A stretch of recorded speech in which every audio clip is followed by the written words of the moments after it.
CPIM Thiruvananthapuram ജില്ലാ secretariat അംഗവും കർഷക തൊഴിലാളി യൂണിയൻ സംസ്ഥാന ജോയിന്റ് സെക്രട്ടറിയും കേരള സ്റ്റേറ്റ് ലൈബ്രറിയൻസ് യൂണിയൻ സംസ്ഥാന സെക്രട്ടറിയും കെഡ്കോ ചെയർമാനും എഴുത്തുകാരനും ചിന്തകനും പ്രധാന വാഗ്മിയുമായ സഖാവ് എൻ രതീന്ദ്രൻ നിങ്ങളോട് സംസാരിക്കുന്നു.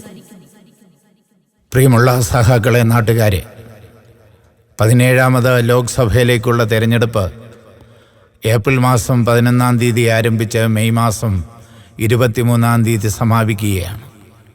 ഈ തെരഞ്ഞെടുപ്പ് വളരെ നിർണായകമാണ് എന്ന് ആദ്യമേ ഞാൻ പറഞ്ഞു വയ്ക്കുകയാണ്. രാഷ്ട്രീയ പ്രവർത്തകരെ സംബന്ധിച്ചിടത്തോളം എല്ലാ തെരഞ്ഞെടുപ്പും നിർണായകമാണ്. പക്ഷേ ഇതങ്ങനെയല്ല. ഒന്നാമത് ലോക്സഭ തെരഞ്ഞെടുപ്പ് പോലെ 75-ൽ അടിയന്തരാവസ്ഥയ്ക്ക് ശേഷം നടന്ന ലോക്സഭാ തെരഞ്ഞെടുപ്പ് പോലെ 17ാമത് ലോക്സഭാ തെരഞ്ഞെടുപ്പ് വളരെ ഗൗരവമുള്ളതും നിർണായകവുമാണ്. ഇന്ത്യ നിലനിൽക്കണോ വേണ്ടയോ എന്നതാണ് ഈ തെരഞ്ഞെടുപ്പിൽ നാം അഭിമുഖീകരിക്കുന്ന ഏറ്റവും വലിയ പ്രശ്നം. ഇന്ത്യ എന്നത് നാനാത്വത്തിൽ ഏകത്വം നിലനിൽക്കുന്ന രാഷ്ട്രമാണ്. 29 സംസ്ഥാനങ്ങളും കുറേ കേന്ദ്രഭരണ പ്രദേശങ്ങളും ചേരുന്നതാണ് ഇന്ത്യ. വിവിധങ്ങളാകുന്ന സംസ്കാരങ്ങളുടെ സമന്വയമാണ് ഇന്ത്യ. അതുകൊണ്ടാണ് പണ്ടുകാലം മുതലേ വിവരമുള്ള ആളുകൾ നാനാത്വത്തിൽ ഏകത്വമാണ് ഇന്ത്യയിൽ നിലനിൽക്കുന്നത് എന്ന് പറഞ്ഞു വെച്ചത്. നിർഭാഗ്യവശാൽ 2014 മുതൽ ഈ രാജ്യം ഭരിച്ചുകൊണ്ടിരിക്കുന്ന സംഘപരിവാർ ശക്തികൾ ആ മുദ്രാവാക്യത്തെ പാടെ ഇല്ലാതാക്കുകയാണ്. ഇന്ന് ഇന്ത്യ എന്നത് ഏകത്വത്തിൽ നാനാത്വമാവുകയാണ്. ഏകത്വം എന്നത് ഹിന്ദുത്വമാണ്. ഹിന്ദുത്വത്തിൻ്റെ അടിസ്ഥാനത്തിൽ ഈ രാഷ്ട്രത്തെ പുനർനിർണയിക്കാനും നിർമ്മിക്കുവാനും വേണ്ടിയുള്ള പരിശ്രമമാണ് 2014 മുതൽ ഈ രാജ്യം ഭരിച്ചുകൊണ്ടിരിക്കുന്ന ഭരണാധികാരികൾ നിർവഹിച്ചു പോരുന്നത്. പക്ഷേ നമുക്കറിയാം, ഇന്ത്യക്ക് മഹത്തായൊരു പാരമ്പര്യമുണ്ട്, മഹത്തായൊരു സംസ്കാരമുണ്ട്. ഇന്ത്യ നിലനിൽക്കുന്നത് ശക്തമായൊരു ഭരണഘടനയുടെ അടിത്തറയിലാണ്. 1950 ജനുവരി മാസം 26-ാം തീയതി ഇന്ത്യ റിപ്പബ്ലിക്കായി. എന്ന് പറഞ്ഞാൽ ഇന്ത്യക്ക് സ്വന്തമായൊരു ഭരണഘടനയുണ്ടായി. ഇന്ത്യ ഒരു പരമാധികാര രാഷ്ട്രമായി പ്രഖ്യാപിക്കപ്പെട്ടു.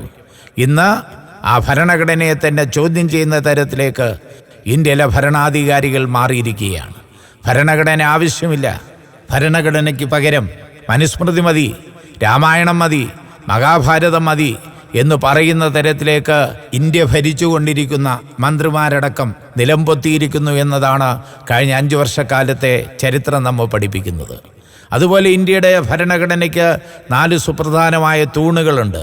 പൊളിറ്റിക്കൽ സയൻസിൽ അതെല്ലാം വളരെ വിശദമായി പഠിപ്പിക്കുന്നതാണ്. ഇന്ത്യയുടെ തൂണുകളെന്ന് പറഞ്ഞാൽ ഒന്ന് ലെജിസ്ലേച്ചർ, മറ്റൊന്ന് ജുഡീഷ്യറി, വേറൊന്ന് എക്സിക്യൂട്ടീവ്, 4ാമത്തെ തൂണെന്ന് പറഞ്ഞാൽ പ്രസ്സാണ്, പത്രമാധ്യമങ്ങൾ. ഈ 4 സംവിധാനങ്ങളെയും ഭരണാധികാരികൾ അവരുടെ ചൊൽപ്പടിക്ക് നിർത്താൻ വേണ്ടിയുള്ള സംഘടിതമായ നീക്കമാണ് കഴിഞ്ഞ 5 വർഷക്കാലമായി നടത്തിക്കൊണ്ടിരിക്കുന്നത്. ലെജിസ്ലേച്ചർ എന്ന് പറഞ്ഞാൽ നിയമനിർമ്മാണ സഭകളാണ്, നമ്മുടെ രാജ്യത്തിലെ നിയമസഭകൾ, അതുപോലെ പാർലമെൻറ്റ്. ഇതാണ് ലെജിസ്ലേച്ചർ എന്ന് പറയുന്നത്. അതിനെ പരിധിയിൽ വരുത്താൻ വേണ്ടിയുള്ള പരിശ്രമം നാണം കെട്ട കഥകളാണ് ഇന്ന് പത്രത്തിലും അതുപോലുള്ള മറ്റ് സംസ്ഥാനങ്ങളിലും അരങ്ങേറിക്കൊണ്ടിരിക്കുന്നത് എന്ന് ഞാനും നിങ്ങളും മനസ്സിലാക്കിയാണ്.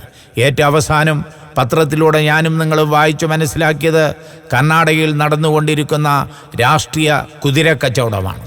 തെരഞ്ഞെടുപ്പിൽ പരാജയപ്പെട്ട BJP സംസ്ഥാനത്തിലെ കോൺഗ്രസ് പാർട്ടിയിൽ നിന്ന് MLA-മാരെ വിലക്കെടുത്ത് അധികാരം സ്ഥാപിക്കുവാൻ വേണ്ടിയുള്ള പരിശ്രമമാണ് നടത്തിക്കൊണ്ടിരിക്കുന്നത്.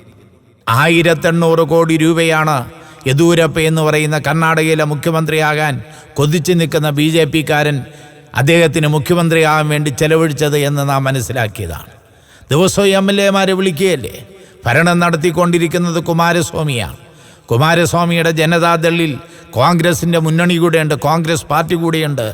ആ കോൺഗ്രസ് പാർട്ടിയിൽ നിന്ന് MLA-മാരെ വിലക്കെടുക്കാൻ വേണ്ടിയുള്ള പരിശ്രമം യെദ്യൂരപ്പ നടത്തിയല്ലേ. രാത്രിയാവുമ്പോൾ കോൺഗ്രസ് MLA-മാരെ വിളിച്ച് ചോദിക്കുകയാണ്, പോരുന്നോ? അവരും പോകാൻ തയ്യാറായി നിൽക്കുകയാണ്. അവർ ചോദിക്കുക, എത്ര കിട്ടും? ദൈവം പറയുന്നു, 10 തരാം. 10 പോരാ, 100 തരുമോ? എന്നാൽ പിന്നെ ആലോചിക്കാം. ഈ കഥകളല്ലേ ഇന്നിപ്പോൾ പത്രത്തിൽ വന്നുകൊണ്ടിരിക്കുന്നത്. അതുപോലെ മറ്റൊരു സംസ്ഥാനമാണ് ത്രിപുര. ത്രിപുരയിൽ തെരഞ്ഞെടുപ്പ് നടത്തി. അവിടെ ഭരിച്ചുകൊണ്ടിരിക്കുന്ന BJP-ക്ക് കിട്ടിയ വോട്ട് 36%. പക്ഷേ അവിടെ ഭരിച്ചുകൊണ്ടിരുന്ന CPM കിട്ടിയ വോട്ട് 46%.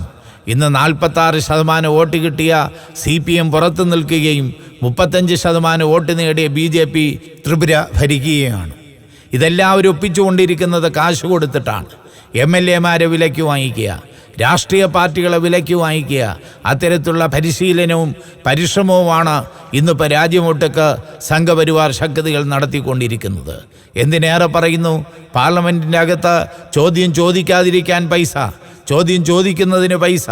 അത്തരത്തിൽ പാർലമെൻറ്റ് മെമ്പർമാരെ അടക്കം നിലയ്ക്ക് നിർത്തുവാനും വിലയ്ക്ക് വാങ്ങുവാനും വേണ്ടിയുള്ള പരിശ്രമം ഈ രാജ്യത്തിലെ കോർപ്പറേറ്റുകളും സംഘപരിവാർ ശക്തികളും നടത്തിക്കൊണ്ടിരിക്കുകയാണ്. രണ്ടാമത്തെ തൂണെന്ന് പറയുന്നത് ജുഡീഷ്യറിയല്ലേ. ജുഡീഷ്യറിയുടെ അവസ്ഥ എന്താ? സ്വതന്ത്ര ഇന്ത്യയുടെ ചരിത്രത്തിലാദ്യമായി സുപ്രീം കോടതിയിലെ ചീഫ് ജസ്റ്റിസിനെതിരായി അവിടുത്തെ സീനിയർ മോസ്റ്റായ ഏറ്റവും പഴക്കം ചെന്ന 4 ജഡ്ജിമാരല്ലേ പുറത്തു വന്നത്. പത്രക്കാരെ വിളിച്ചിരുത്തി അവർ സംസാരിച്ചല്ലോ. ഈ കോടതി ന്യായമായ കാര്യങ്ങൾ ചെയ്യുന്നില്ല. കേസിൻ്റെ പ്രയോറിറ്റി, മുൻഗണനാക്രമം അവർ തോന്നും പോലെ നിശ്ചയിക്കുന്നു, ബെഞ്ചുകളെ തോന്നും പോലെ തീരുമാനിക്കുന്നു. ഈ ഒരു ആക്ഷേപമാണ് സുപ്രീം കോടതിയിലെ 4 ജഡ്ജിമാർ ചീഫ് ജസ്റ്റിസിനെതിരായി അവിടെ ഉന്നയിച്ചത്. അതുപോലെ ഭരണഘടനാ സ്ഥാപനങ്ങൾ, നമ്മളെല്ലാം അങ്ങ് അത്യുന്നതങ്ങളിൽ സ്ഥാപിച്ചിരുന്ന CBI പോലുള്ള സ്ഥാപനങ്ങൾ ഇന്ന് നിലത്ത് കിടന്ന് ഉരുളുന്ന കാഴ്ചയാണ് ഞാൻ നിങ്ങളും കാണുന്നത്. CBI ഡയറക്ടറായിരുന്ന Alok Varma senior most IPS ഉദ്യോഗസ്ഥനാണ്. അദ്ദേഹത്തോടാണ് പറയുന്നത് BJPക്കെതിരായി, അമിത്ഷായ്ക്കെതിരായി, BJPയിലെ ഇതര നേതാക്കന്മാർക്കെതിരായി ഉയർന്നു വരുന്ന കേസുകളും അന്വേഷണങ്ങളും അവർക്ക് അനുകൂലമായി മാറ്റണം.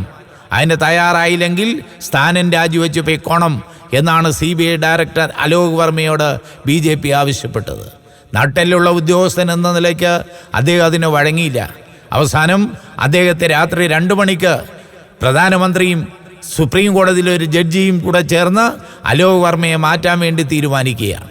അദ്ദേഹം സുപ്രീം കോടതിയിൽ പോകുന്നു.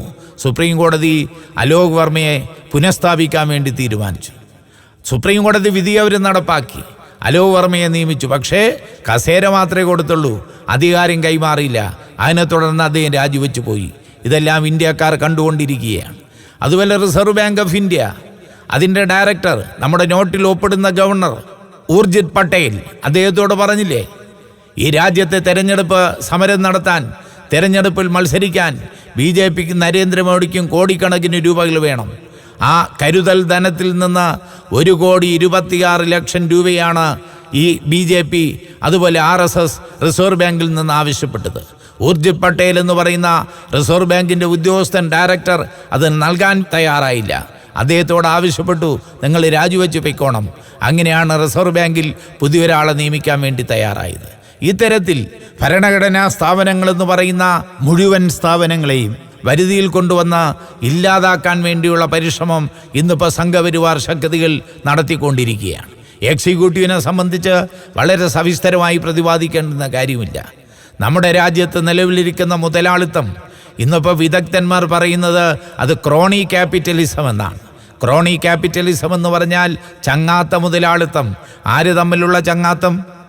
ഈ രാജ്യത്തിൻ്റെ രാഷ്ട്രീയ നേതൃത്വം, BJP നേതാക്കന്മാർ, ഈ രാജ്യത്തിലെ വൻകിട കോർപ്പറേറ്റുകൾ, അതുപോലെ ഗവൺമെൻറ്റിൻ്റെ IAS സെക്രട്ടറിമാർ, ഈ 3 കൂട്ടരും ഒന്നായി നിന്ന് ഈ രാജ്യത്തിൻ്റെ പ്രകൃതി വിഭവങ്ങളെ അടക്കം കൊള്ളയടിക്കാൻ വേണ്ടിയുള്ള പരിശ്രമമാണ് കഴിഞ്ഞ 5 വർഷക്കാലമായി നമ്മുടെ രാജ്യത്ത് ദ്രുതഗതിയിൽ നടന്നുകൊണ്ടിരിക്കുന്നത്.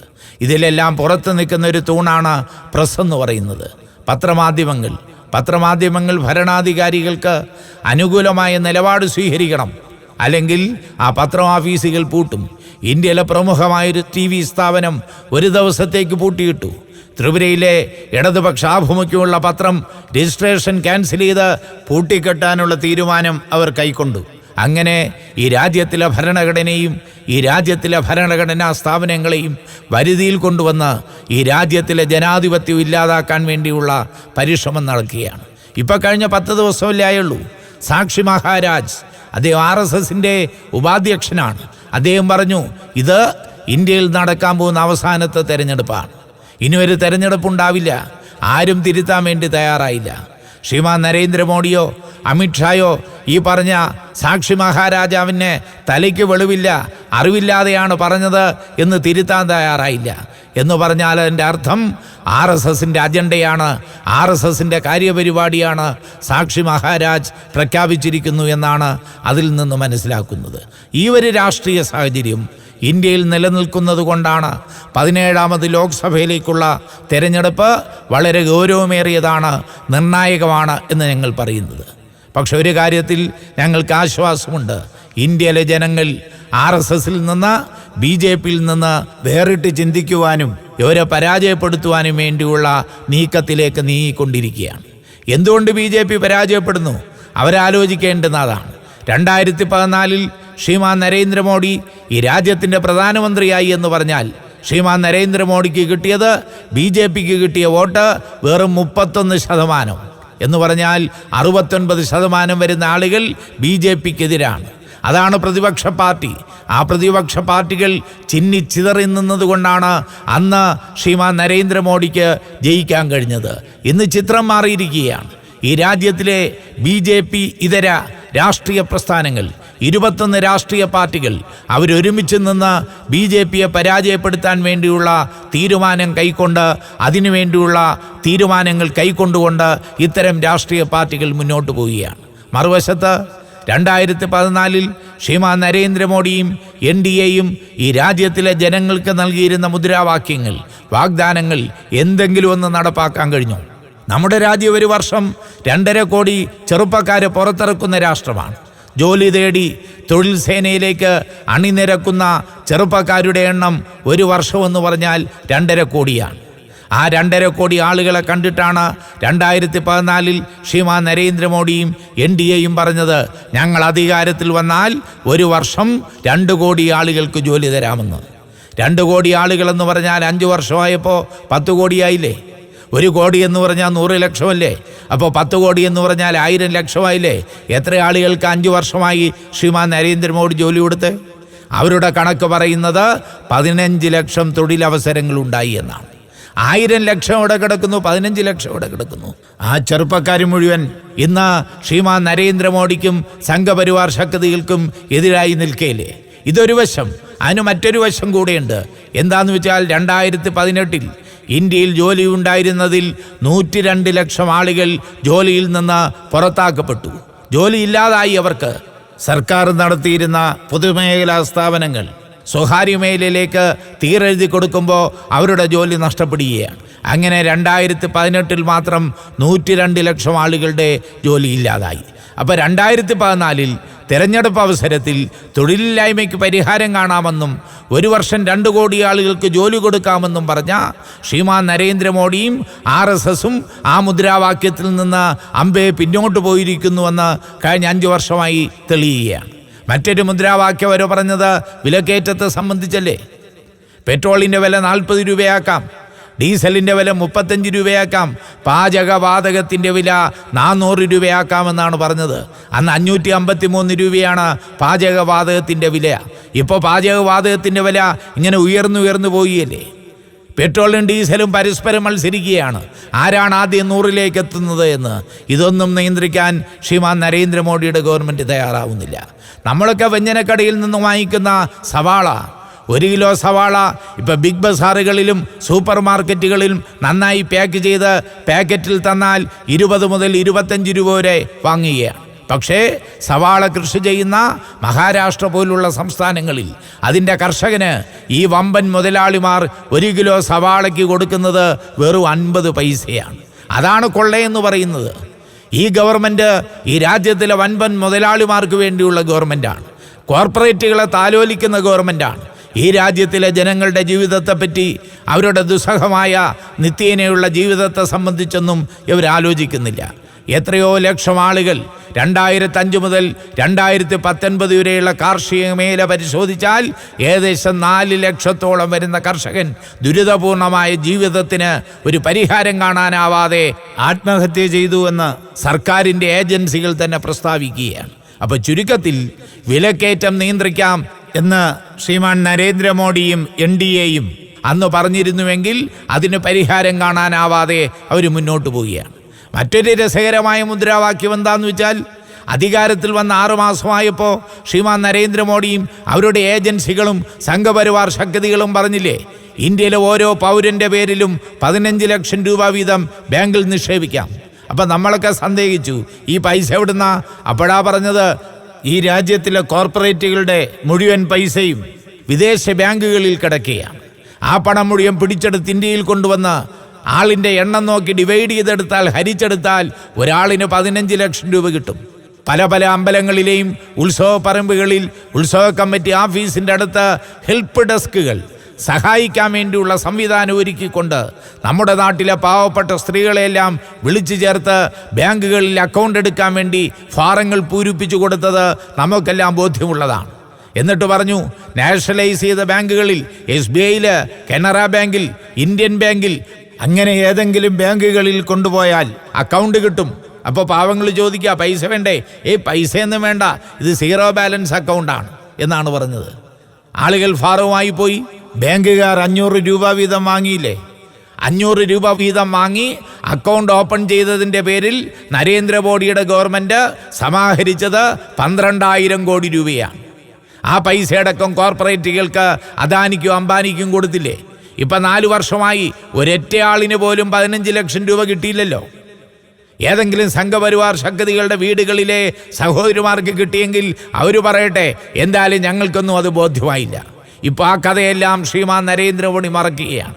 ഇപ്പോൾ ബഡ്ജറ്റ് അവതരിപ്പിച്ചുകൊണ്ട് ശ്രീമാൻ നരേന്ദ്രമോദി പറഞ്ഞത് അതെല്ലാം പോയി, ഇനി ഇതാ പുതിയ ക്ഷേമ സ്കീം വരികയാണ്. എന്താ? 1 വർഷം 6,000 രൂപ. 1 വർഷം 6,000 രൂപയാണ് എന്ന് പറഞ്ഞാൽ 1 മാസം 500 രൂപ. ഇത് കേരളത്തിലാ പറയുന്നേ. കേരളത്തിൽ LDFിൻ്റെ ഗവൺമെൻറ് എല്ലാ ക്ഷേമ പെൻഷനുകളും 1,200 രൂപ വീതം പ്രതിമാസം നൽകുകയാണ്.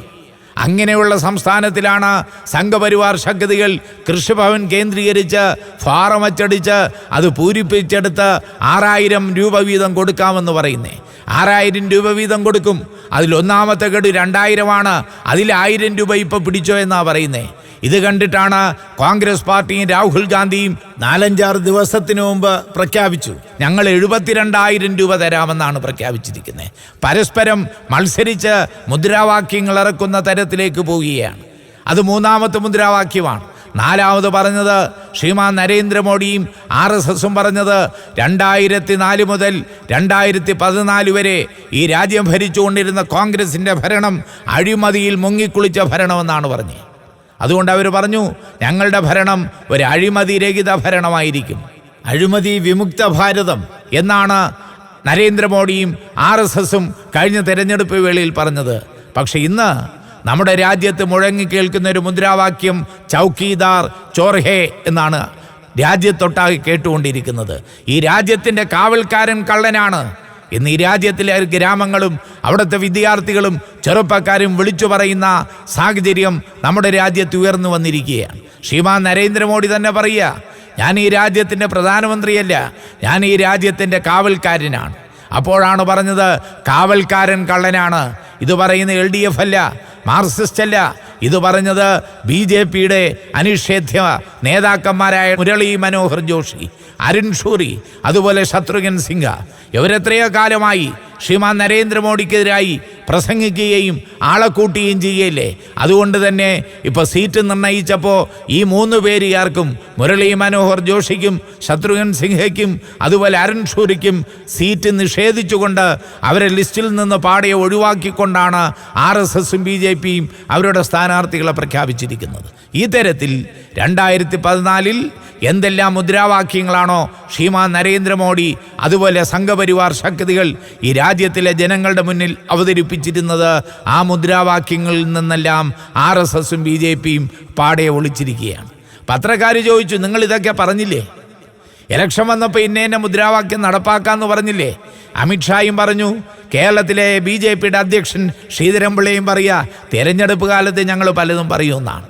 തെരഞ്ഞെടുപ്പ് കാലത്ത് പലതും പറയും, അത് നടപ്പാക്കാനുള്ളതല്ല എന്നുള്ള മറുപടി പറഞ്ഞുകൊണ്ട് അതിൽ നിന്ന് രക്ഷപ്പെടാൻ വേണ്ടിയുള്ള പരിശ്രമമാണ് അവർ നടത്തിക്കൊണ്ടിരിക്കുന്നത്. എന്തെല്ലാം അഴിമതി! റാഫേൽ അഴിമതി നേരിട്ട് ശ്രീമാൻ നരേന്ദ്രമോദി ഇടപെട്ടു എന്ന് സുപ്രീം കോടതി അടക്കം പറഞ്ഞുകൊണ്ടിരിക്കുകയില്ലേ? ആ കേസ് തീരുന്നില്ല. ശ്രീമാൻ നരേന്ദ്രമോദി പുറത്തിറങ്ങിയാലേ ആ കേസ് തീരൂ എന്നുള്ള തരത്തിലേക്ക് വരികയല്ലേ. വ്യാപം അഴിമതി, ഇങ്ങനെ ഏതേതെല്ലാം സംസ്ഥാനങ്ങളിൽ BJPയുടെ ഗവൺമെൻറ് ഉണ്ടായിരുന്നുവോ ആ സംസ്ഥാനങ്ങളിലെല്ലാം BJPയുടെ ഗവൺമെൻറ് കൊടിയ അഴിമതിയാണ് നടത്തിയിരുന്നത്. അതിൻ്റെ ഫലമാണ് ഏറ്റവും അവസാനം നടന്ന മധ്യപ്രദേശിലെയും രാജസ്ഥാനിലെയും അതുപോലെ ഛത്തീസ്ഗഡിലെയും തെരഞ്ഞെടുപ്പ് നമ്മളെ ബോധ്യപ്പെടുത്തിയിരിക്കുന്നത്. തെരഞ്ഞെടുപ്പ് കാലത്ത് അഴിമതിയിൽ മുങ്ങിക്കുളിച്ച് നിൽക്കുന്ന BJP ഗവൺമെൻറ്റിനെ ഇല്ലാതാക്കാൻ വേണ്ടിയുള്ള തീരുമാനമാണ് ആ സംസ്ഥാനങ്ങളിലെ ജനങ്ങൾ കൈക്കൊണ്ടത്. അപ്പം ഞാൻ പറഞ്ഞു വരുന്നത്, തെരഞ്ഞെടുപ്പ് കാലത്ത് പറഞ്ഞിരുന്ന മുദ്രാവാക്യങ്ങൾ പാടെ മറന്നുകൊണ്ടാണ് കഴിഞ്ഞ 5 വർഷക്കാലമായി ശ്രീമാൻ നരേന്ദ്രമോദി രാജ്യം ഭരിച്ചത്. 2014 വികസന മുദ്രാവാക്യമാണ് പറഞ്ഞത്. പക്ഷേ 2016 മുതൽ ആ വികസന മുദ്രാവാക്യം മാറ്റിവെച്ചുകൊണ്ട് ശ്രീമാൻ നരേന്ദ്രമോദിയും RSSും ഹിന്ദുത്വം എന്ന് പറയുന്ന ഒരൊറ്റ മുദ്രാവാക്യം ഉയർത്തിപ്പിടിച്ചുകൊണ്ട് ഈ രാജ്യത്തെ മുന്നോട്ട് നയിക്കാൻ വേണ്ടിയുള്ള പരിശ്രമം നടത്തുകയാണ്. RSS രൂപം കൊള്ളുന്നത് 1925 വിജയദശമി നാളിലാണ്. അന്ന് തന്നെ അവരുടെ പ്രഖ്യാപിതമായ ലക്ഷ്യമാണ് ശതാബ്ദി ആഘോഷിക്കുമ്പോൾ 100 വർഷം തികയുമ്പോൾ ഈ രാജ്യത്തെ ഹിന്ദു രാഷ്ട്രമാക്കണമെന്നത് RSSൻ്റെ 1925 പ്രഖ്യാപിതമായ ലക്ഷ്യമാണ്. 25 ഇനി 5 വർഷത്തിൻ്റെ കാര്യമേ ഉള്ളൂ. അത് 25 ആകാൻ 5 വർഷം വേണമെങ്കിലും ഇപ്പോൾ RSS പ്രഖ്യാപിച്ചിരിക്കുന്നത് 2020 ആകുമ്പോൾ ഇന്ത്യ എന്ന് പറയുന്ന രാജ്യം ഹിന്ദു രാഷ്ട്രമാകണമെന്നാണ് RSSകാരും പ്രഖ്യാപിച്ചിരിക്കുന്നത്. അതിനുവേണ്ടിയുള്ള നിലപാടും നടപടികളുമായി RSSകാരും മുന്നോട്ട് പോവുകയല്ലേ. ഞാൻ തുടക്കത്തിൽ പറഞ്ഞല്ലോ, നമ്മുടെ രാജ്യം നാനാത്വത്തിൽ ഏകത്വം നിലനിൽക്കുന്ന രാഷ്ട്രമാണ്. ഇവിടെ എന്തെല്ലാം ജാതികൾ, എന്തെല്ലാം മതങ്ങൾ, എത്രയെല്ലാം മതങ്ങൾ, അതെല്ലാം ഇവിടെ നിലനിൽക്കുകയല്ലേ. അതിനെയെല്ലാം ഇല്ലാതാക്കിക്കൊണ്ട് ഈ രാഷ്ട്രം ഹിന്ദുവിൻ്റെ വകയാണ്. ഹിന്ദുവിൻ്റെ വകയെന്ന് പറഞ്ഞാൽ കേരളത്തിലെ നായന്മാരെല്ലാം ഹിന്ദുക്കളാണ്, പട്ടികജാതിക്കാർ ഹിന്ദുക്കളാണ്, ഈഴവ സമുദായത്തിൽപ്പെടുന്ന ആളുകൾ ഹിന്ദുക്കളാണ്. പക്ഷേ RSSൻ്റെ കാഴ്ചപ്പാടിൽ എവരൊന്നും ഹിന്ദുക്കളല്ല, എവരെല്ലാം ശൂദ്രന്മാരാണ്. ഇവിടുത്തെ ഹിന്ദു എന്ന് പറയുന്നത് പൂണൂലിട്ട ബ്രാഹ്മണന്മാർ മാത്രമാണ്. അവരുടെ രാജ്യം വരയണം, അവരുടെ രാജ്യം കെട്ടിപ്പടുക്കണം, അതിനുവേണ്ടിയുള്ള പരിശ്രമം നടത്തണം. അതാണ് 2014 മുതൽ RSS നമ്മുടെ രാജ്യത്ത് സംഘടിതമായി നടത്തിക്കൊണ്ടിരിക്കുന്നത്. RSSൻ്റെ തത്വശാസ്ത്രം എന്ന് പറയുന്നത് അവരുമായി വിയോജിപ്പുള്ളവരെ, അവരുമായി യോജിപ്പില്ലാത്തവരെ, അവരുടെ തത്വസംഹിതയോട് അംഗീകാരമില്ലാത്തവരെ ശത്രുക്കളായി പ്രഖ്യാപിക്കുക. RSSനെന്നും ശത്രുക്കൾ വേണം. ആ ശത്രുക്കളെ വകവരുത്തിക്കൊണ്ട് മാത്രമേ RSSന് രാഷ്ട്രീയ പ്രവർത്തനം നടത്താനാവൂ. ഇന്ന് അവരുടെ ശത്രു എന്ന് പറഞ്ഞാൽ ഈ രാജ്യത്തിലെ മുസ്ലിങ്ങളാണ്, ഈ രാജ്യത്തിലെ ക്രിസ്ത്യാനികളാണ്, ഈ രാജ്യത്തിലെ കമ്മ്യൂണിസ്റ്റുകാരാണ്, ഈ രാജ്യത്തിലെ പാവപ്പെട്ട ഹിന്ദുക്കളെയാണ്. കഴിഞ്ഞ 5 വർഷക്കാലത്തെ RSSൻ്റെ പ്രവർത്തനം പരിശോധിച്ചാൽ അവർ ഓരോരുത്തരെയായി ഇല്ലാതാക്കുന്ന സമീപനമല്ലേ RSSകാരൻ ചെയ്തുകൊണ്ടിരിക്കുന്നത്. ഒരുപാട് കഥകളൊന്നും ഞാൻ പറയുന്നില്ല. എത്രയെത്ര നിഷ്ഠൂരമായ കൊലപാതകങ്ങളാണ് RSSകാരൻ സംഘടിപ്പിച്ചത്. മുഹമ്മദ് അഖ്ലഖിൻ്റെ കഥ നമുക്കറിയില്ലേ. വീട്ടിൻ്റെ അകത്ത് ബീഫ് സൂക്ഷിക്കുന്നു, മാട്ടിറച്ചി സൂക്ഷിക്കുന്നു, അത് സൂക്ഷിക്കാൻ അനുവദിക്കില്ല എന്ന് പറഞ്ഞുകൊണ്ടാണ് മുഹമ്മദിൻ്റെ വീട് കയറി മുഹമ്മദിനെ തലക്കടിച്ച് പൈശാചികമായി കൊലപ്പെടുത്തിയത്. ആ കേസ് അന്വേഷിച്ചു കൊണ്ടിരുന്ന പോലീസ് ഓഫീസർ സത്യസന്ധനാണ്. ശരിയായ ദിശയിലേക്ക് അന്വേഷണം മാറുന്നു. RSSകാരെ അകത്തായി പോവും. പിന്നെ അവർ കണ്ടുപിടിച്ച കുറുക്കു വഴി ആ പോലീസ് ഓഫീസറെ കൊല്ലുക എന്നതാണ്. ഡൽഹിയിൽ പണിയെടുത്തുകൊണ്ടിരിക്കുന്ന ജുവൈദ് എന്ന് പറയുന്ന 17 വയസ്സുകാരൻ കുട്ടിയെ ട്രെയിനിലിട്ടാണ് RSSകാർ കാബാലികമായി നിഷ്ഠൂരമായി കൊലപ്പെടുത്തി ട്രെയിനിൽ നിന്നെടുത്ത് കളഞ്ഞത്. 17 വയസ്സുകാരൻ ആ കടയിൽ നിന്ന് കിട്ടുന്ന കാശെല്ലാം വാങ്ങി വീട്ടിലിരിക്കുന്ന വാപ്പയ്ക്കും ഉമ്മയ്ക്കും ഇക്കയ്ക്കും സാധനങ്ങളുമായി പോവുകയല്ലേ. ആ തീവണ്ടിയിലാണ് സംഘപരിവാർ ശക്തികൾ കടന്നു കയറി ആ 17 വയസ്സുകാരനെ നിഷ്ഠൂരമായി കൊലപ്പെടുത്തി തീവണ്ടിയിൽ നിന്ന് എടുത്തെറിഞ്ഞത്. അപ്പോൾ മുസൽമാനെ കൊന്നുകൊണ്ടിരിക്കുകയാണ്. ക്രിസ്ത്യാനിയുടെ അവസ്ഥയോ? എത്രയോ കാലമായി ഞങ്ങളൊക്കെ പറയല്ലേ. ഗ്രഹാം സ്റ്റെയിൻസ് ഒറീസയിൽ ഉണ്ടായിരുന്ന സുവിശേഷ പ്രാസംഗികനാണ്, ആസ്ട്രേലിയക്കാരനാണ്. അദ്ദേഹത്തെയും അദ്ദേഹത്തിൻ്റെ മക്കൾ ഫിലിപ്പിനെയും തിമോത്തിയെയും ജീപ്പിനകത്തിട്ടല്ലേ നിഷ്ഠൂരമായി ചുട്ടുവന്നത്. ഒറീസയിൽ കന്യാസ്ത്രീ മഠങ്ങൾ കടന്നാക്രമിക്കുകയല്ലേ. രാത്രി 2-3 മണിക്ക് കന്യാസ്ത്രീ മഠത്തിലേക്ക് കടന്നു കയറുകയാണ്, തട്ടി വിളിക്കുകയാണ്. കന്യാസ്ത്രീ അമ്മമാർ വന്ന് ജനാല തുറന്ന് നോക്കുമ്പോൾ പരിചയമില്ലാത്ത ചെറുപ്പക്കാർ നിൽക്കുന്നു. അവർ ചോദിക്കുക എന്ത് വേണം? അപ്പോഴാ പറയുന്നേ, അയൽവക്കത്തൊരമ്മ അല്ലെങ്കിൽ ഒരു ലേഡി സുഖമില്ലാതെ കിടക്കുന്നു, മരിച്ചു പോവും, അവിടെ ഒന്ന് പ്രാർത്ഥിക്കണം. അതവരുടെ ജോലിയാണ്. അവരതിന് തയ്യാറാവുകയാണ്. അവർ ചോദിക്കുന്നു, നിങ്ങളുടെ കൂടെ സ്ത്രീകളുണ്ടോ? സ്ത്രീകളെ വിളിച്ചിട്ട് വരൂ, ഞങ്ങളൂടെ വരാം. സ്ത്രീകളെ വിളിക്കാൻ പോയ ഈ സംഘപരിവാർ ശക്തികൾ, RSSകാരൻ സ്ത്രീകളെയും കൂട്ടിയല്ല തിരിച്ചു വന്നത് തെമ്മാടിക്കൂട്ടവുമായി തിരിച്ചു വരികയാണ്. കന്യാസ്ത്രീ മഠം ചവിട്ടി തുറക്കുകയാണ്. അതിൻ്റെ അകത്ത് കയറുന്നു. കന്യാസ്ത്രീകളെ ഭീകരമായി ബലാത്സംഗം ചെയ്യുന്നു. ഉടുവസ്ത്രം ഉരിഞ്ഞെടുത്ത് റോഡിലൂടെ നടത്തിക്കുന്നു. പള്ളികൾക്ക് തീയിടുന്നു. ക്രിസ്ത്യാനികളെ ആട്ടി ഓടിക്കുന്നു. എന്തൊരവസ്ഥയാണിത്? ഇതും കഴിഞ്ഞിട്ടില്ലേ കമ്മ്യൂണിസ്റ്റുകാരെ? ആ കഥ ഞാൻ പറയുന്നില്ല. ദളിതുകളുടെ നേർക്കുള്ള ആക്രമണം ഡൽഹി, പഞ്ചാബ്, ഹരിയാന, ഇങ്ങനെ ഡൽഹിക്ക് സമീപത്തുള്ള സംസ്ഥാനങ്ങളിലെല്ലാം ഗോശാലകളുണ്ട്. ഗോശാല എന്ന് പറഞ്ഞാൽ നമ്മുടെ കേരളത്തിലെ തൊഴുത്തിന് സമാനമായ പശുക്കളെ വളർത്തുന്ന സങ്കേതങ്ങൾ. നമ്മുടേതുപോലെ പച്ചപ്പുള്ള സ്ഥലമല്ലത്. ഒരു പശുവിനെ വാങ്ങിക്കുന്നു, കുറേ പശുവിനെ വാങ്ങുന്നു, ഒരു 4-5 എണ്ണം പ്രസവിക്കുന്നു. ഒരു 5-ാമത്തെയും 6-ാമത്തെയും പ്രസവം കഴിഞ്ഞ് അതിൻ്റെ കറവയും കഴിഞ്ഞാൽ ഈ പശുവിനെ പിന്നെ ആർക്ക് വേണം? അതിന് ഇറച്ചിക്ക് കൊടുക്കുകയില്ലേ?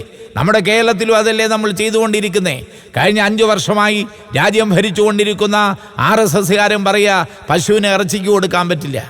പശു എന്ന് പറഞ്ഞാൽ വിശുദ്ധ മൃഗമാണ്, അത് നമ്മുടെ അമ്മയാണ്, ഗോമാതാവാണ്, അതിനെ കൊല്ലാൻ പറ്റില്ല. അപ്പോൾ കൊല്ലാൻ പറ്റില്ലെങ്കിൽ പിന്നെ എന്താ ചെയ്യുന്നത്? പശുവിനെ തുറന്നു വിടുന്നു, 4-6 ദിവസം അലഞ്ഞു തിരിയുന്നു, കിട്ടുന്ന വെള്ളം കുടിക്കുന്നു, എന്തെങ്കിലും കിട്ടുന്നത് കഴിക്കുന്നു. 4-6 ദിവസം കഴിയുമ്പോൾ ചിലപ്പോൾ പട്ടിണി കിടന്ന് ചാവുന്നു, അല്ലെങ്കിൽ ട്രക്കുകൾ കയറി ഇറങ്ങി പശു ചത്തു വീഴുകയാണ്. അങ്ങനെ ചത്തു വീഴുന്ന പശുവിൻ്റെ തോലുരിഞ്ഞെടുക്കുക, അതിനെ കുഴിച്ചിടുക എന്നത് ആ സംസ്ഥാനങ്ങളിലെ ദളിതുകളുടെ കുലത്തൊഴിലാണ്, പരമ്പരാഗതമായ തൊഴിലാണ്. അത്തരം തൊഴിൽ ചെയ്യുന്ന ഈ ദളിതുകളെയാണ് സംഘപരിവാർ ശക്തികൾ, RSSകാരൻ കെട്ടിയിട്ട് കുതിര തല്ലിയത്. അവിടെ നിന്നാണ് ഉന, സ്ഥലത്തിൻ്റെ നാമമാണ്, പേരാണ്. ആ ഉനയിൽ നിന്നാണ് ദളിതുകളുടെ വമ്പിച്ചമായ മുന്നേറ്റം ഉണ്ടാവുകയും മേലാൽ ചത്തുകിടക്കുന്ന പശുവിൻ്റെ തോല് ഞങ്ങൾ ഉരിഞ്ഞെടുക്കില്ല എന്ന പ്രഖ്യാപനം ദളിതുകൾ നടത്താൻ തയ്യാറാവുകയും ചെയ്തത്.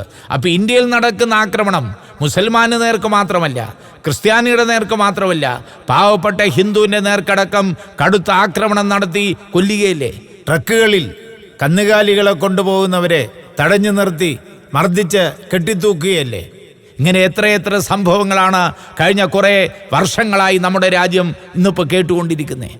മറുവശത്ത് ഈ രാജ്യം ആദരിക്കുന്ന, ലോകം ശ്രദ്ധിക്കപ്പെടുന്ന സാംസ്കാരിക നായകന്മാരെ നിഷ്ഠൂരമായി കൊലപ്പെടുത്തിയില്ലേ?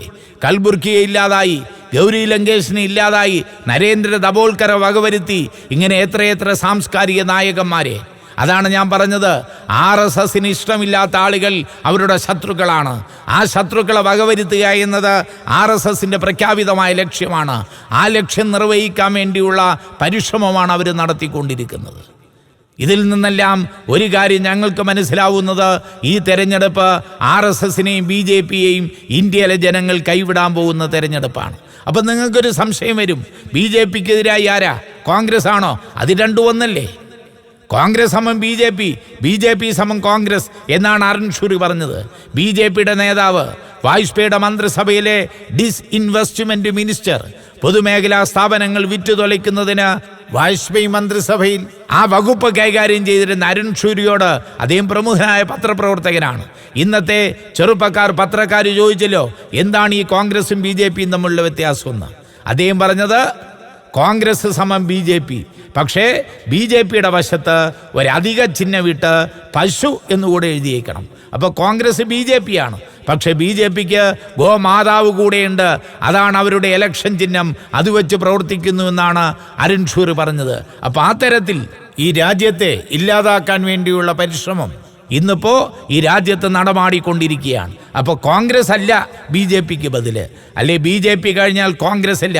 ഈ രാജ്യത്ത് BJPക്കും കോൺഗ്രസിനെതിരായി ഈ രാജ്യമൊട്ടുക്ക് ഇടതുപക്ഷ പാർട്ടികളുടെ, ജനാധിപത്യ പാർട്ടികളുടെ, മതനിരപേക്ഷ പാർട്ടികളുടെ വിശാലമായൊരു മുന്നണി ഉയർന്നു വരികയാണ്. ഞാൻ ഓരോ സംസ്ഥാനമായി എടുത്ത് പരിശോധിക്കുന്നില്ല. തമിഴ്നാട് മുതൽ ഉത്തർപ്രദേശം വരെ എടുത്ത് നോക്കിയാൽ BJPക്ക് പഴയ സ്വാധീനമൊന്നുമില്ല. ഉത്തർപ്രദേശ് എന്ന് പറഞ്ഞാൽ ഇന്ത്യയുടെ ഹൃദയമാണ്. ഇന്ത്യയുടെ ഹൃദയമെന്ന് ഞങ്ങൾ പറയുന്നത് അവിടെ 80 പാർലമെൻറ്റ് സീറ്റുണ്ട്.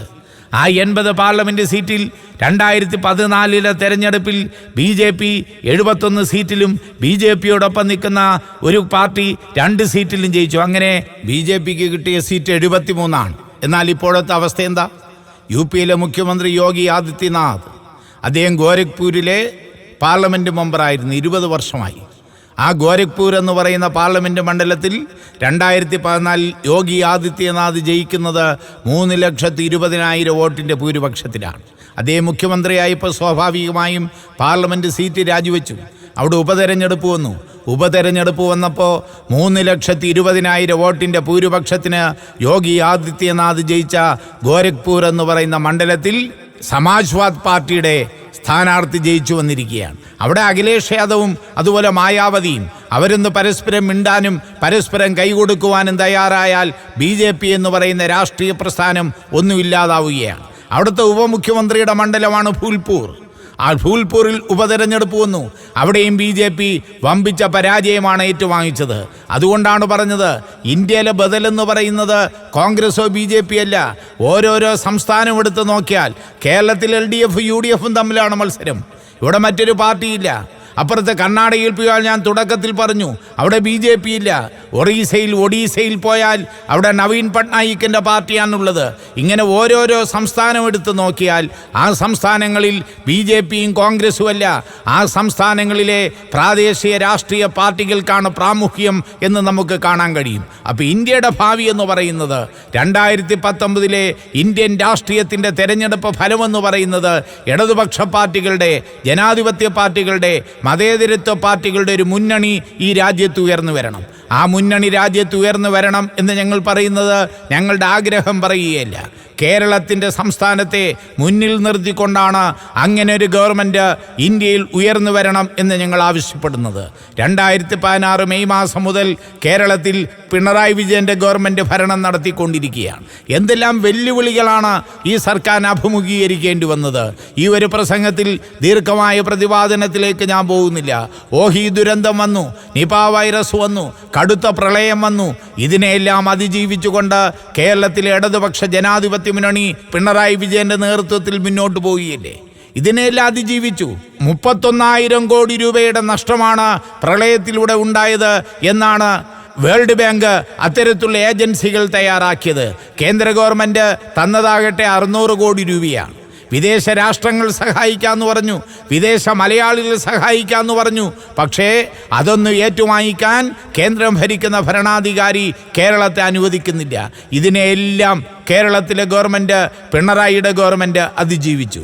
അപ്പുറത്താണെങ്കിൽ 2016 മുതൽ പ്രഖ്യാപിതമായ മിഷനുകളിൻ്റെ അടിസ്ഥാനത്തിൽ കേരളത്തെ സമഗ്രമായ പുരോഗതിയിലേക്ക് നയിക്കാൻ ഈ ഗവൺമെൻറ് തയ്യാറായിക്കൊണ്ടിരിക്കുകയാണ്. എന്തെല്ലാം പദ്ധതികളാണ്. കേരളത്തിൽ വീടില്ലാത്ത ആളുകളുടെ എണ്ണം ഇനിയിപ്പോൾ ഇല്ലാതാകാൻ പോവുകയാണ്. ഈ പറയുന്ന ഞങ്ങളുടെ അഭിപ്രായമല്ല. ഓരോ വർഷവും കേന്ദ്ര ഗവൺമെൻറ് 29 സംസ്ഥാനങ്ങളുടെ ഒരു ഇൻഡെക്സ്, ഒരു സൂചിക തയ്യാറാക്കും. 29 സംസ്ഥാനങ്ങളുടെ പേരും താഴോട്ട് എഴുതിയിട്ട് ക്രമസമാധാനം, ഭക്ഷ്യസുരക്ഷ, ഇങ്ങനെ ഓരോ ഐറ്റത്തിലും ഓരോ സംസ്ഥാനത്തിന് മാർക്കിടും. ആ മാർക്കിട്ട് അവസാനം കൂട്ടിയെടുക്കുമ്പോൾ ഭക്ഷ്യ വിതരണത്തിൻ്റെ കാര്യത്തിൽ ഒന്നാമത് നിൽക്കുന്നതാര്, ക്രമസമാധാനത്തിൻ്റെ കാര്യത്തിൽ ഒന്നാമത് നിൽക്കുന്നതാര്, ഇവിടെയെല്ലാം കേരളമെന്ന് പറയുന്ന സംസ്ഥാനം മുന്നേ നിൽക്കുന്നുവെന്നാണ് ഈ കേന്ദ്ര സർക്കാരിൻ്റെ ഈ ഇൻഡെക്സ് സൂചന നമുക്ക് നൽകിക്കൊണ്ടിരിക്കുന്നത്. എന്തെല്ലാം പദ്ധതികളാണ്. വൈദ്യുതി ഇല്ലാത്തൊരൊറ്റ വീട് പോലും ഇന്നിപ്പോൾ കേരളത്തിലില്ലല്ലോ. നമ്മുടെ അടുത്ത് കിടക്കുന്ന തമിഴ്നാട്ടിൽ പോയാൽ കറണ്ടില്ലാത്ത പ്രദേശങ്ങൾ, കറണ്ടില്ലാത്ത വീടുകൾ ലക്ഷക്കണക്കിന് നമുക്ക് കാണാൻ കഴിയില്ലേ. അപ്പോൾ കേരളം വൈദ്യുതി ഇല്ലാത്ത വീടുകളില്ല, സമ്പൂർണ്ണമായി വൈദ്യുതീകരണം നടപ്പാക്കിയ സംസ്ഥാനമായി കേരളം മാറിയില്ലേ. 2021 ആവുമ്പോൾ സമ്പൂർണ്ണമായ ഭവന നിർമ്മാണ പദ്ധതി നമ്മൾ പൂർത്തീകരിച്ചിരിക്കും. വർഷം തോറും ലക്ഷക്കണക്കിന് ഭവനരഹിതർക്ക് വീടടക്കം ഉണ്ടാക്കി കൊടുത്തുകൊണ്ടാണ് പിണറായിയുടെ ഗവൺമെൻറ് പോകുന്നത്. അതിനെയാണ് നമ്മൾ ലൈഫ് എന്ന് പറയുന്നത്. വെറും വീട് മാത്രമല്ല, അവന് ജീവിതം കൂടി ഉണ്ടാക്കി കൊടുക്കുകയാണ്. ജീവിതം ഉണ്ടാക്കി കൊടുക്കുക, ലൈവ്ലിഹുഡ് എന്നാണ് ഇംഗ്ലീഷിൽ പറയുക. അതിൻ്റെ അടിസ്ഥാനത്തിലാണ് ലൈഫ് എന്ന് പറയുന്ന പദ്ധതിക്ക് പിണറായി വിജയൻ്റെ ഗവൺമെൻറ് നേതൃത്വം കൊടുക്കുന്നത്. ആരോഗ്യത്തിൻ്റെ കാര്യത്തിൽ കേരളമെന്ന് പറയുന്ന സംസ്ഥാനം ഇന്ത്യയിലൊന്നാമതല്ല, ലോകത്തൊന്നാമതാണ്. ഇന്നിപ്പോൾ ആയുസ് കൂടി പോവുകയല്ലേ. ഇവിടുത്തെ ആയുസ് എന്ന് പറഞ്ഞാൽ 75-76 വയസ്സായി മാറുകയാണ്. ലോകാരോഗ്യ സംഘടനയുടെ റിപ്പോർട്ട് അനുസരിച്ച് അക്കാര്യത്തിൽ ഏറ്റവും മുന്നിൽ നിൽക്കുന്നൊരു സംസ്ഥാനം എന്ന് പറഞ്ഞാൽ നമ്മുടെ കേരളമാണ്. കേരളത്തിലെ ഏത് പഞ്ചായത്ത് എടുത്ത് നോക്കിയാലും പ്രൈമറി ഹെൽത്ത് സെൻ്ററുകളുണ്ട്, അതിപ്പോൾ കമ്മ്യൂണിറ്റി ഹെൽത്ത് സെൻ്ററുകളായി. അതുപോലെ ഹോമിയോ ഡിസ്പെൻസറികളുണ്ട്, ആയുർവേദ ഡിസ്പെൻസറി ഉണ്ട്, ഇതെല്ലാ പഞ്ചായത്തിലും ഉണ്ട്. അതുള്ള ഒരേ ഒരു സ്റ്റേറ്റ് ഇന്ത്യയിൽ കേരളമല്ലാതെ മറ്റൊന്നുമല്ല. ഇന്നിപ്പോൾ LDFന്റെ ഗവൺമെൻറ് 2016 മുതൽ തീരുമാനമെടുത്തിരിക്കുന്നത് ഈ കേന്ദ്രങ്ങളെല്ലാം രോഗി സൗഹൃദ കേന്ദ്രങ്ങളായി തീരണമെന്നാണ്. രോഗികളോട് സൗഹാർദ്ദത്തോടെ പെരുമാറാൻ കഴിയുന്ന നല്ല സങ്കേതങ്ങളായി ഇത്തരം സ്ഥാപനങ്ങളെ മാറ്റണം. അങ്ങനെ ആരോഗ്യരംഗത്ത് ലോകത്തിൻ്റെ ഒന്നാമത്തെ സംസ്ഥാനമായി കേരളത്തെ മാറ്റിയെടുത്തത് കേരളം ഭരിച്ചുകൊണ്ടിരിക്കുന്ന ഇടതുപക്ഷ ജനാധിപത്യ മുന്നണിയല്ലേ. ഞാൻ നേരത്തെ പറഞ്ഞ ഗോരഖ്പൂർ UP എന്ന് പറയുന്ന സംസ്ഥാനം, യോഗി ആദിത്യനാഥ് എന്ന മുഖ്യമന്ത്രിയുടെ സംസ്ഥാനം, അവിടെയാണ് ജീവവായു കിട്ടാതെ, ഓക്സിജൻ കിട്ടാതെ 5 വയസ്സിന് താഴെ പ്രായമായ 200ഓളം വരുന്ന കുഞ്ഞുങ്ങൾ പിടഞ്ഞു വീണ് മരിച്ചത് എന്ന് നമ്മളെല്ലാം പത്രത്തിലും TV-യിലും കണ്ടതാണ്. അതാണ് ഇന്ത്യയിലെ മറ്റ് സംസ്ഥാനങ്ങളിലെ അവസ്ഥ. മറ്റൊരു പദ്ധതിയായി നമ്മൾ ആവിഷ്കരിച്ചിരിക്കുന്നത് പൊതുവിദ്യാഭ്യാസമല്ലേ. സർക്കാർ പള്ളിക്കൂടത്തിൽ പഠിപ്പിക്കില്ല, അവിടെ എന്ന് സമരമാണ് എന്ന് പറഞ്ഞുകൊണ്ട് സർക്കാർ പള്ളിക്കൂടങ്ങളെ പൂട്ടിക്കെട്ടിക്കാൻ വേണ്ടിയുള്ള പരിശ്രമമാണ് അവർ നടത്തിയത്. അൺഎക്കണോമിക് എന്നാണ് പറഞ്ഞത്. അത് സാമ്പത്തിക ശാസ്ത്രമാണ്. സർക്കാർ എന്ന മുതലാളി സ്കൂൾ നടത്തുന്നത് നഷ്ടമാണ്, ആശുപത്രി നടത്തുന്നത് നഷ്ടമാണ്. അപ്പോൾ സർക്കാർ എന്ന മുതലാളി ആശുപത്രി നടത്തേണ്ടതില്ല, സ്കൂള് നടത്തേണ്ടതില്ല. ഈ തീരുമാനമാണ് ആഗോളീകരണത്തിൻ്റെ ഭാഗമായി UDFന്റെ ഗവൺമെൻറ്, നരേന്ദ്രമോദിയുടെ ഗവൺമെൻറ് ഇവിടെ പരിപാലിക്കാൻ ശ്രമിച്ചുകൊണ്ടിരുന്നേ. പിണറായി വിജയൻ വന്നപ്പോൾ ചിത്രം മാറിയില്ലേ. സർക്കാർ സ്കൂള് പൊതുവിദ്യാഭ്യാസ മണ്ഡലം ശക്തിപ്പെടുത്തണമെന്ന് പറഞ്ഞില്ലേ. 8, 9, 10, 11, 12 ഈ 5 ക്ലാസ്സുകളിൽ പഠിക്കുന്ന കുട്ടികൾ അവരിയ്ക്കുന്ന ക്ലാസ് റൂം നല്ല ഹൈടെക് ആകണം, സ്മാർട്ട് ആകണം, നല്ല കാറ്റ് വേണം, വെളിച്ചം വേണം, സ്ക്രീന് വേണം, പ്രൊജക്ടർ വേണം. അങ്ങനെ 45,000 ഹൈടെക് ക്ലാസ് റൂം ഉണ്ടാക്കാൻ വേണ്ടിയാണ് കേരളത്തിൽ LDFന്റെ ഗവൺമെൻറ് തീരുമാനിച്ചത്. ഈ ജൂൺ മാസം ആകുന്നതിന് മുമ്പ് 42,000-ലേറെ ഹൈടെക് ക്ലാസ് റൂമുകൾ വന്നു. അതിൻ്റെ റിസൾട്ട് എന്താ? 2018 ജൂൺ മാസം സ്കൂൾ തുറന്നപ്പോൾ കേരളത്തിലെ സർക്കാർ പള്ളിക്കൂടങ്ങളിൽ പുതിയതായി അഡ്മിഷൻ നേടിയത് 1,65,000 വിദ്യാർത്ഥികളാണ്. 2019 ജൂൺ മാസം ആകുമ്പോൾ അത് 2.5 ലക്ഷമായി ഉയരാൻ പോവുകയാണ്. അങ്ങനെ പൊതുവിദ്യാഭ്യാസ മണ്ഡലത്തെ ശക്തിപ്പെടുത്താൻ വേണ്ടിയുള്ള പരിശ്രമം നടത്തിക്കൊണ്ടാണ് കേരളത്തിലെ ഗവൺമെൻറ് മുന്നോട്ട് പോകുന്നത്. വേറൊന്ന് നമുക്കൊന്നും മനസ്സിലാകാത്തൊരു ഐറ്റമാണ് ഈ ഹരിത കേരളം എന്ന് പറഞ്ഞാൽ. ഇപ്പോൾ ഇതാ ചൂടുകൊണ്ട് കേരളം പൊള്ളുകയാണ്, താപയേറ്റ് ആളുകൾ മരിച്ചു വീഴുകയാണ്. കേരളത്തിലെ ഗവൺമെൻറ് എന്നും 3, 4, 5 പ്രാവശ്യം ജനങ്ങൾക്ക് മുന്നറിയിപ്പ് കൊടുക്കുകയാണ്. പക്ഷെ നമുക്കും അതിൻ്റെ തീവ്രത എന്താണെന്ന് മനസ്സിലാക്കാൻ കഴിയുന്നില്ല. ഇതെല്ലാം മുന്നിൽ കണ്ടുകൊണ്ടാണ് ഭാവനാപൂർണമായി 2016 കേരളത്തിലെ ഇടതുപക്ഷ ജനാധിപത്യ മുന്നണി ഹരിത കേരളം എന്നൊരു പദ്ധതി ആവിഷ്കരിച്ചത്. 1 കുപ്പി വെള്ളത്തിന്, 1 ലിറ്റർ വെള്ളത്തിന് 20 രൂപ കൊടുക്കേണ്ടുന്നൊരു സംസ്ഥാനമായി കേരളം മാറി. അതിനൊരു പരിഹാരം വേണ്ടേ? നമ്മുടെ നെൽപ്പാടങ്ങൾ സംരക്ഷിക്കണം, നമ്മുടെ കുളങ്ങൾ സംരക്ഷിക്കണം, നമ്മുടെ തോടുകൾ സംരക്ഷിക്കണം, ഈ പച്ചപ്പ് നിലനിൽക്കണം. അതിനുവേണ്ടിയുള്ള പരിശ്രമമാണ് ഹരിത കേരളത്തിലൂടെ കേരളത്തിലെ ഗവൺമെൻറ് മുന്നോട്ട് വെച്ചതും അത് നല്ല നിലയിൽ മുന്നേറാൻ വേണ്ടിയുള്ള പരിശ്രമം നമുക്ക് നടത്താൻ കഴിഞ്ഞതും. അതുപോലെ വിഷരഹിത പച്ചക്കറി 2016 പിണറായിയുടെ ഗവൺമെൻറ് അധികാരത്തിൽ വരുമ്പോഴാണ് നമ്മൾ വാങ്ങുന്ന പച്ചക്കറികളെ സംബന്ധിക്കുന്ന റിപ്പോർട്ട് പത്രത്തിലൂടെ ഞാൻ നിങ്ങളും വായിച്ചത്. കരിവേപ്പിലയിൽ മാരകമായ വിഷം, മല്ലിയിലയിൽ മാരകമായ വിഷം. അപ്പോഴാണ് കേരളത്തിലെ ഗവൺമെൻറ് പറഞ്ഞു, എന്തിനാ കാശ് കൊടുത്ത് വിഷം വാങ്ങി കഴിക്കുന്നേ? നമ്മുടെ വീട്ടിലേക്ക് ആവശ്യമുള്ള പച്ചക്കറി നമുക്ക് ഉൽപ്പാദിപ്പിച്ചുകൂടെ? അങ്ങനെയാണ് വിഷരഹിത പച്ചക്കറി ഉൽപ്പാദിപ്പിക്കുന്നതിന് വേണ്ടി ജൈവ കൃഷിയിലേക്ക് നമ്മൾ ആണ്ടിറങ്ങാൻ വേണ്ടി തീരുമാനിച്ചു. വമ്പിച്ച മുന്നേറ്റം നമുക്കുണ്ടാക്കാൻ കഴിഞ്ഞില്ലേ? ക്ഷീരം, തമിഴ്നാട്ടിൽ നിന്ന് 8 ലക്ഷം ലിറ്റർ പാലാണ് കേരളത്തിലേക്ക് വന്നുകൊണ്ടിരിക്കുന്നത്. അവിടെ വമ്പിച്ചൊരു വിപ്ലവം നമുക്കുണ്ടാക്കിയെടുക്കാൻ കഴിഞ്ഞു. ഇന്നിപ്പോൾ പാലിൻ്റെ കാര്യത്തിൽ സ്വയം പര്യാപ്തത കൈവരിച്ച ഒരു സംസ്ഥാനമായി നമ്മുടെ കേരളം മാറിയില്ലേ? അപ്പോൾ ഇതാണ് 4 മിഷനുകൾ. ഈ മിഷനുകൾ മുന്നിൽ വെച്ചുകൊണ്ടാണ് 2016 കേരളത്തിലെ ഇടതുപക്ഷ ജനാധിപത്യ മുന്നണി മുന്നോട്ട് പോകുന്നത്. BJP പോലെയല്ല. ഈ ഗവൺമെൻറ് 2017 മെയ് മാസമായപ്പോൾ അധികാരത്തിൽ വന്നിട്ട് 1 വർഷമായി. കേരളത്തിൻ്റെ പ്രോഗ്രസ് റിപ്പോർട്ട് അച്ചടിച്ച് ജനങ്ങൾക്ക് കൊടുക്കുകയാണ്. 2018 ആയപ്പോൾ 2ാമത്തെ വർഷമായി, അപ്പോഴും പ്രോഗ്രസ് റിപ്പോർട്ട് അച്ചടിച്ചു കൊടുക്കുകയാണ്. എന്തെല്ലാം മഹത്തായ പദ്ധതികളാണ് 2016 മുതൽ ഈ ഗവൺമെൻറ് നടപ്പാക്കാൻ ശ്രമിച്ചുകൊണ്ടിരിക്കുന്നത്. കേരളത്തിലെ 140 മണ്ഡലങ്ങളിലും ഒരു സ്കൂൾ തിരഞ്ഞെടുത്തുകൊണ്ട് അതിനെ അന്താരാഷ്ട്ര നിലവാരമുള്ള സ്കൂളായി ഉയർത്തിയല്ലേ, ഇൻ്റർനാഷണൽ സ്കൂളായി ഉയർത്തിയ. ആ സ്കൂളുകൾക്ക് 5 കോടി രൂപയുടെ വികസന പ്രവർത്തനങ്ങൾ നടപ്പാക്കിയാണ്. അങ്ങനെ കേരളത്തിൻ്റെ സമസ്ത മേഖലയിലും വികസനത്തിൻ്റെ പുതുകിരണങ്ങൾ പായിച്ചുകൊണ്ടാണ് കേരളത്തിൻ്റെ ഇടതുപക്ഷ ജനാധിപത്യ മുന്നണി ഗവൺമെൻറ് മുന്നോട്ട് പോകുന്നത് എന്ന് നമുക്ക് കാണാൻ കഴിയും. അതുപോലെ തീരദേശ റെയിൽവേ അതിൻ്റെ പണി ആരംഭിച്ചിരിക്കുകയാണ്. മലയോര ഹൈവേ അതിൻ്റെ പണി ആരംഭിച്ചിരിക്കുകയാണ്. ഒരുപാട് വികസനങ്ങൾ, എയർപോർട്ടുകൾ വന്നില്ലേ, അതുപോലെ മെട്രോ ട്രെയിൻ വന്നില്ലേ.